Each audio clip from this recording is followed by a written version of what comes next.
went to get kicked in the crotch by Adam Sandler route. I was just wondering about the other side, about, pundits becoming, celebrity actors. You have pundits from Fox News going on comedy tours. Like, what's your opinion on Good, because they're caricatures. Yeah, like on the kind of the merging of the two fields you have. Well, it's just the nature of the medium, really. The fact that we tolerate as a society the kind of, we can sit at dinner and talk about politics and make jokes and come away from it with you having learned something from me or me having learned something from you or me telling a joke or whatever. So I don't have a problem, in theory, with people cross-promoting themselves. What I have a problem with them doing is issuing propaganda that's not based in fact and is designed to wreck the conversation. So if they're wrecking the conversation on Jon Stewart, actually Jon Stewart does a pretty good job of keeping some of them honest, but and they're not all bad. I watch all the networks, I enjoy a lot of them, I can't stand a lot of them, but I just think as a public we have to be vigilant against people who are trying to wreck our understanding of the healthcare debate, the most complicated debate in the history of the Union, and it just gets truncated and minimized, and it's our own fault. It's our own fault for letting it happen, but it's a powerful medium, and I suppose when it gets right down to it, we have to elevate the personalities whose viewpoints and ways of speaking are sentient and get them, parades and whatever. I didn't want to say the other phrase. Just feel free to raise your hand, by the way, if you have questions. Sometimes it's embarrassing to just walk up to the thing. So nobody's asked me to do the Gollum voice, which is what I usually get. Can you say potato? Yeah. What? Mr. Frodo?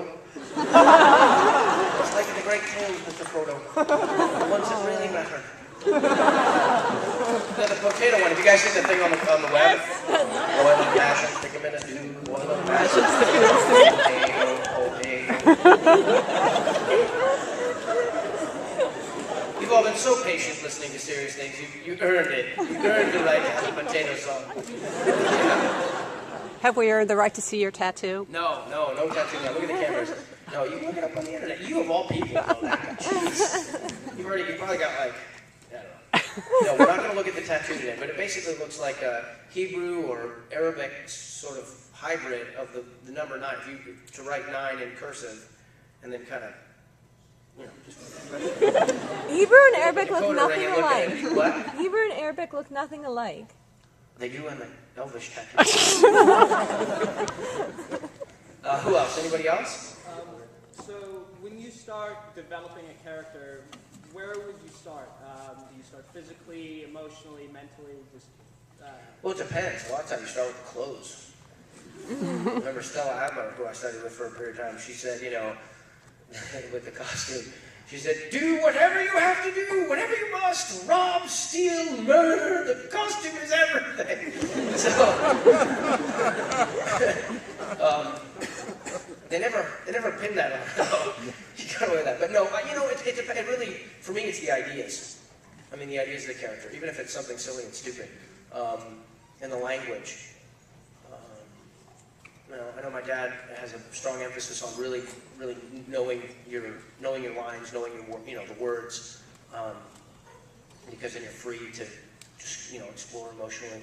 So I don't think I don't have a particular set way. I mean, if I think about any particular movie, I usually just those little squirrels that jump out of the trees and they look like a little flying parachute.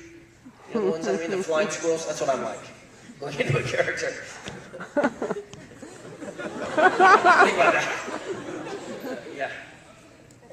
So as someone who probably watched the Goonies one too many times as a child, I'm just curious, what kind of adventures, you've actually gone on that are, in my life? Yeah, aside from your work and your political views, but just something out there. Oh, we had kids. Does that count? Adventures. God, we used to do crazy stuff. I was going to say, I remember one time, my dad's right here, so I remember one time when I ran away from home, but I wasn't allowed to cross the street, so I just kept going around the block. I don't know if that's an adventure. Adventures. I've done, I have to think about it. I've done some crazy things. You know, when Lord of the Rings first came out, it was like, you know, winning the Willy Wonka golden ticket. Because I could literally, and this was before 9/11 hit, like in the summer before 9/11 hit. I guess the movie hadn't even come out yet, but for some reason it just felt like we could go anywhere or do anything. We could walk into an airport and, you know, somehow we were bound, I don't just appear in places doing, you know, politics. Politics is pretty adventurous because it's kind of lonely.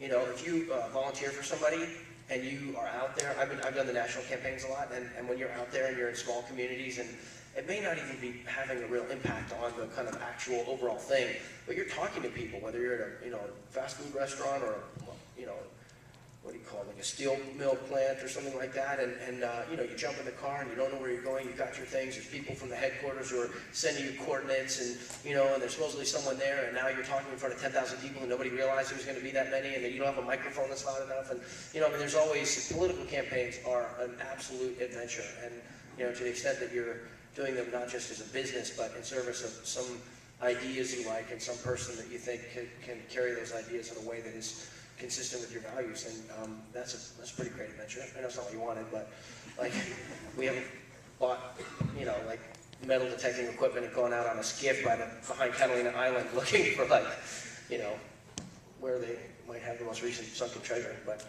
something. I'll think of